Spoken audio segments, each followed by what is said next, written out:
Et bonjour à tous, on se retrouve aujourd'hui pour les résultats de NXT du 24 janvier 2023.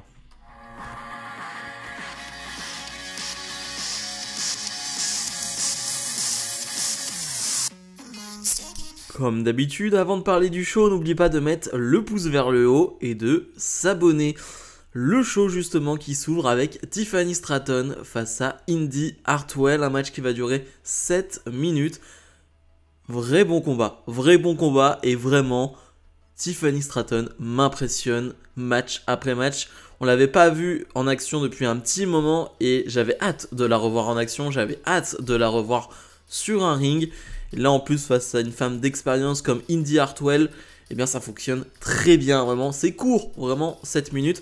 Mais en 7 minutes t'as le temps de voir des choses et t'as le temps de voir le talent de Tiffany Stratton, vraiment elle éblouit ce match, vraiment, elle est incroyable, vraiment. Et pourtant, elle fait pas des choses exceptionnelles tout au long du match, elle fait des bonnes choses, mais elle a ce charisme naturel, elle a cette capacité athlétique assez phénoménale. Vraiment, athlétiquement, Tiffany Stratton, c'est phénoménal. Et surtout, l'enchaînement final, allez voir cet enchaînement final, c'est fantastique ce qu'elle fait sur l'enchaînement final.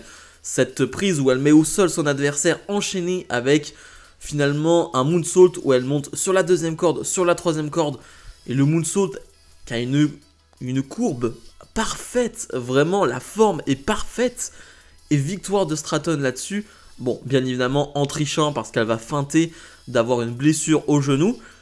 Mais waouh, vraiment ce finish impressionnant, vraiment impressionnant. André Chase préside une cérémonie pour finalement donner un diplôme, un trophée, appelez ça comme vous voulez, à Thea Hail qui a remporté son premier match à NXT la semaine dernière. Il nous dit tout simplement que c'est une excellente élève, en cours elle est excellente, mais elle n'avait toujours pas eu de victoire sur le ring, mais ça a changé la semaine dernière.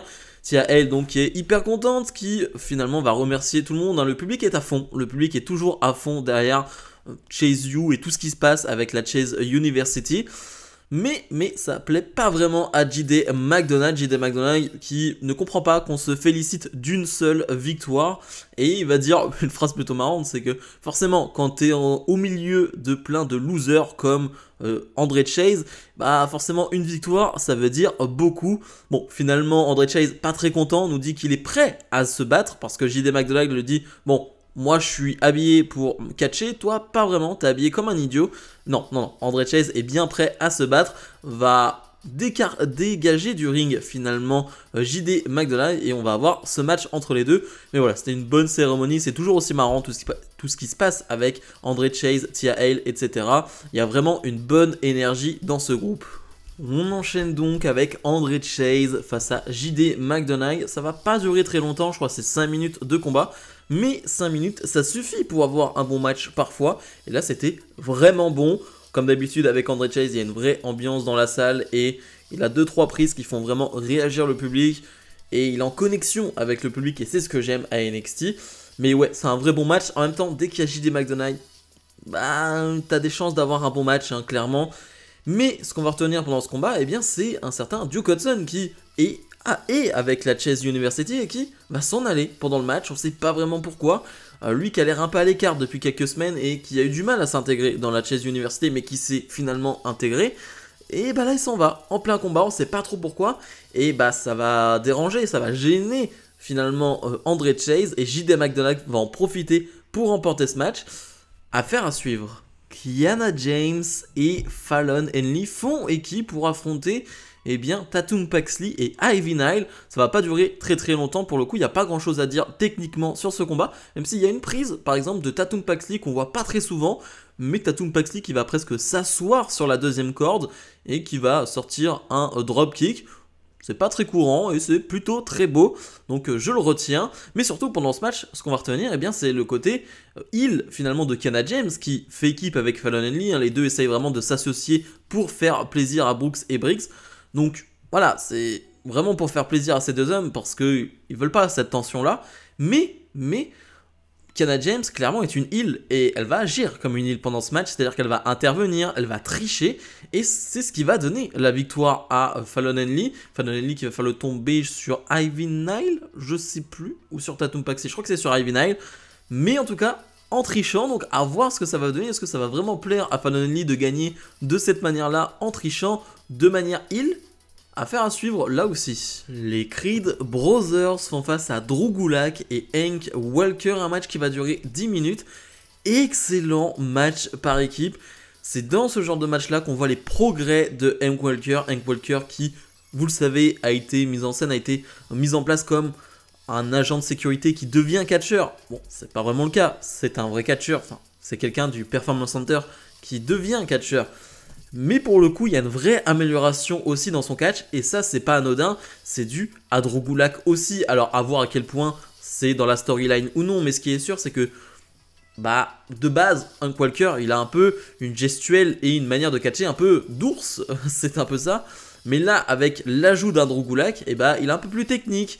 Il est un peu plus technique au sol, voilà. Il y a un peu plus de technique dans son catch, de technique pure de catch dans son catch justement, et à voir si c'est vraiment juste dans la storyline ou c'est en réalité, parce que je pense vraiment que l'ajout d'un Drew Gulak à NXT fait du bien à NXT pour ces jeunes superstars. J'imagine qu'un gars d'expérience comme Drew Gulak parle avec ces jeunes superstars, s'entraîne avec elles et voilà, leur donne des conseils. Et avoir un Drew Gulak qui te donne des conseils, lui qui est très très fort techniquement, c'est jamais une mauvaise chose. Donc je pense vraiment que ça sert.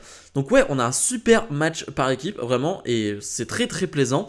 On va avoir finalement un Charlie Dempsey qui va gêner, on va dire, Drew Gulak, et donc Hank Walker va se retrouver tout seul sur le ring et les Creed Brothers vont en profiter pour remporter ce match. Après le match, justement, les Creed Brothers vont parler de Ivy Nile en disant... Voilà, merci de rester là, merci, parce que ça a été difficile ces dernières semaines, ces derniers mois, il y a eu beaucoup de tensions, et t'es toujours resté là, et maintenant on va essayer de se refocus sur notre objectif, le titre de champion par équipe de NXT. Ils vont se faire interrompre par Indus Sher donc et Jinder Mahal, et ils vont enfin avoir un match. Donc la semaine prochaine, on aura Indus Sher face aux Creed Brothers, ce match qu'on attend depuis des mois, j'ai envie de dire, parce qu'à chaque fois il n'a pas lieu, mais il aura lieu la semaine prochaine. Elektra Lopez fait face à Wendy Choo, un match qui va durer 3 minutes. C'est sympathique en 3 minutes, Wendy Choo a le temps de montrer quelques belles choses, c'est pas ennuyeux du tout. Elektra Lopez, c'est Elektra Lopez, je suis toujours pas convaincu, mais Elektra Lopez qui va tricher pendant ce combat avec Valentina Feroz qui est en ringside, eh bien elle va sortir à nouveau un point américain pour remporter ce match, alors que Valentina Feroz distrait l'arbitre. Donc victoire de Elektra Lopez, une Valentina Feroz qui se rapproche dangereusement du côté obscur de la force avec Elektra Lopez.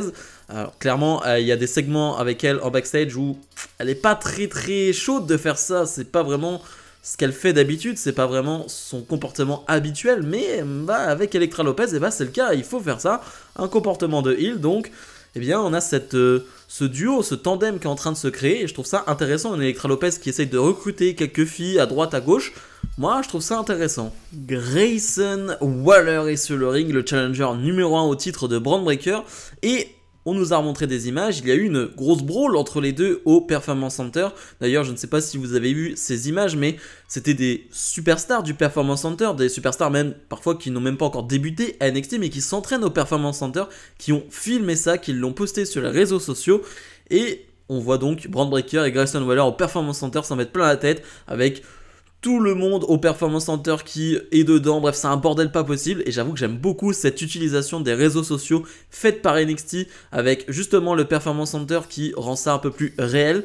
Vraiment, j'adore. Un Grayson Waller insupportable, mais comme on l'aime, qui lui a une réplique de champion NXT, parce que pour lui, eh bien, il est le champion non couronné, et on peut le comprendre aussi vu ce qui s'est passé à New Year's Evil, qu'il ait un peu la haine et qu'il se sente finalement champion. Et Bron Breakker va arriver. J'adore l'entrée de Breakker, finalement on le voit rentrer, donc il est en backstage et on le voit marcher, il y a toutes ces superstars d'NXT qui sont derrière lui, qui sont en mode non on n'y va pas et tout, t'as toute la sécurité qui est derrière lui, mais Breakker il arrive et là c'est le bordel, vraiment t'as toute la sécurité, t'as toutes les superstars qui sont là, c'est un bordel pas possible. Breakker va essayer de porter un gros spear sur Grayson Waller, mais il va manquer son spear, il va traverser la barricade, il va pas juste détruire une barricade, il va traverser la barricade. Je trouve que c'est un spot assez impressionnant. Bon, bien évidemment, c'est une fausse barricade, etc. Mais on s'en fiche, c'est du catch. Et je trouve que ça fonctionne très bien, c'est un bon spot. J'imagine qu'on va nous vendre une blessure de Braun Breaker pour le prochain match, donc qui est dans 11 jours hein, à Vengeance Day, donc c'est bientôt. Je pense qu'on va nous vendre une blessure à l'épaule ou quoi que ce soit, donc ça va rendre le match assez différent. Et j'ai vraiment très très hâte, même si c'est un steel cage match et c'est pas ma stipulation préférée, j'ai quand même hâte. Kayden Carter et Katana Chance mettent en jeu leur titre de championne NXT face à Alba Fire et Sol Ruka qui va arriver au dernier moment. Alba Fire qui comptait vraiment faire ce match en 2 contre 1, qui voit arriver Sol Ruka et qui n'est pas forcément heureuse, n'est pas forcément en colère, elle n'a pas vraiment de réaction à l'arrivée de Sol Ruka, elle l'accepte et c'est tout. Un match qui va durer 8 minutes et quel combat, quel combat. Déjà, on peut parler de Sol Ruka parce que je ne sais plus quoi dire en fait. Je ne sais plus quoi dire sur Sol Ruka. Si elle ne vous impressionne pas, je ne comprends pas. Vraiment, je la trouve impressionnante. Je rappelle qu'elle a même pas 10 matchs dans les pattes, enfin télévisés. C'est n'importe quoi. C'est n'importe quoi. Ce n'est pas normal d'être à ce niveau-là avec même pas 10 matchs télévisés dans les pattes. C'est pas logique. Ce n'est pas logique. Elle te sort des springboard splash, elle te sort des trucs. Je trouve qu'elle a un physique atypique dans le sens où elle est grande, elle est fine, mais elle est hyper agile par rapport à sa taille. Je la trouve très élastique. De toute manière, elle sort de la gym, etc. Bref, voilà, elle sort de ce domaine-là. Mais voilà, moi ça m'impressionne vraiment. Et là en plus, face à des gabarits plus petits qui sont hyper agiles, qui vont à 2000 à l'heure comme Katana Chance et Kayden Carter, ça fonctionne très très bien. On a un super combat de 8 minutes. C'est finalement Sol Ruka qui va prendre le tombé perdant. Donc victoire de Katana Chance et Kayden Carter qui voilà, conservent leur titre. Après le match, une Alba Fire qui ne va même pas regarder dans les yeux une Sol Ruka. Donc une Alba Fire qui est mécontente. Et une Alba Fire qui va être rejointe par Al Highdown et qui va aller en backstage avec Al Highdown. Est-ce qu'on se dirige vers un heel turn de Alba Fire? Ça c'est intéressant.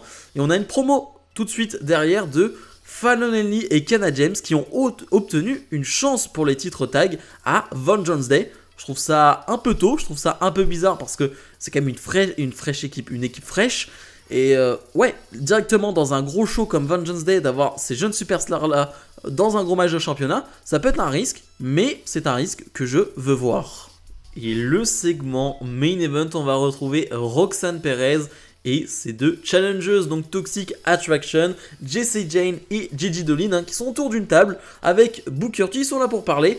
Et clairement, pendant tout le segment, Toxic Attraction est en train de se briser, est en train de se terminer. Jessie Jane et Gigi Dolin s'en mettent plein la tête. Vraiment, c'est un clash assez incroyable et c'est vraiment très divertissant. D'ailleurs, Roxanne Perez qui va dire à Booker T, si t'as pas du popcorn, moi ça me va très bien parce que là, je suis bien à ma place, assise à regarder ces deux-là s'en mettre plein la tête. Vraiment, t'as une Gigi Dolin qui va dire à Jessie Jane, tu étais finalement la 3e roue du carrosse et bah là, à Vengeance Day, bah tu seras aussi la 3e roue du carrosse, hein, comme tu l'étais pour Toxic Attraction. Bref, ça se clash dans tous les sens, c'est vraiment très intéressant. Jusqu'au moment où les deux vont se lever, vont faire mine de se frapper, et vont se retourner face à la championne, et vont la frapper. Tout ça n'était qu'un plan, tout ça n'était qu'un piège finalement de Toxic Attraction. Pas de problème chez Toxic Attraction, pas de brisage de Toxic Attraction. Non, Toxic Attraction va très bien. Tout ça n'était qu'un plan, tout ça n'était que manipulation et les deux vont faire passer à travers la table Roxanne Perez, la championne, et les deux vont poser avec le titre de championne NXT. J'ai beaucoup aimé ce segment, j'ai trouvé qu'il était très intelligent, j'ai trouvé qu'il était très bien fait. J'ai vraiment cru jusqu'au bout que les deux, finalement, n'allaient pas s'entendre et qu'à Vengeance Day, on allait vraiment avoir un match 1 contre 1. Et bah non, elles m'ont bien eu, j'avoue qu'elles m'ont bien eu, j'y ai vraiment cru, mais c'était très bien joué, bravo mesdames. Bilan de ce NXT, c'était un vrai bon show. On a eu aussi plusieurs informations sur Vengeance Day. La semaine prochaine, on a 3 équipes qui vont s'affronter pour obtenir la dernière place, donc pour un match face au New Day et Gallus et Pretty Deadly à Vengeance Day. Donc dans ce match, on a la Dyad, on a Edris Enofé et Malik Blade et donc la Chase University, si je dis pas de bêtises. On a aussi pour Vengeance Day d'officiel Carmelo Hayes face à Apollo Crews dans un match au meilleur des 3 tombés. Ça, je trouve ça très intéressant. Et donc, on a eu Katana Chance et Kayden Carter face à Fallon Henley et Kiana James annoncés. Bref, on a une carte qui s'annonce très bonne. On a Aussi des matchs pour la semaine prochaine qui s'annoncent très très bons. Bref, c'était un bon NXT bien complet. Les femmes, encore une fois, mises en avant. Et il y a de quoi, parce que le talent féminin à NXT est assez exceptionnel. Et ça, je le dis chaque semaine. Et je le dirai chaque semaine. C'est vraiment formidable de voir ça chaque semaine à NXT. Donc ouais, je me suis régalé. J'ai vraiment passé un bon moment. On a eu des bons matchs. On a des superstars qui ont fait vraiment de grosses prestations. On a un bon main event en promo, alors qu'on sait que les promos NXT, c'est pas toujours ça. Mais je trouve qu'en termes de promo, le main event était vraiment excellent. Bref, vraiment adoré ce NXT. Donc, on va être sur un bon 8,5 sur 10. Bref, comme d'habitude, n'oubliez pas de mettre le pouce vers le haut, de vous abonner. Et nous, on se retrouve dès demain pour mes pronostics du Royal Rumble 2023. Salut, salut!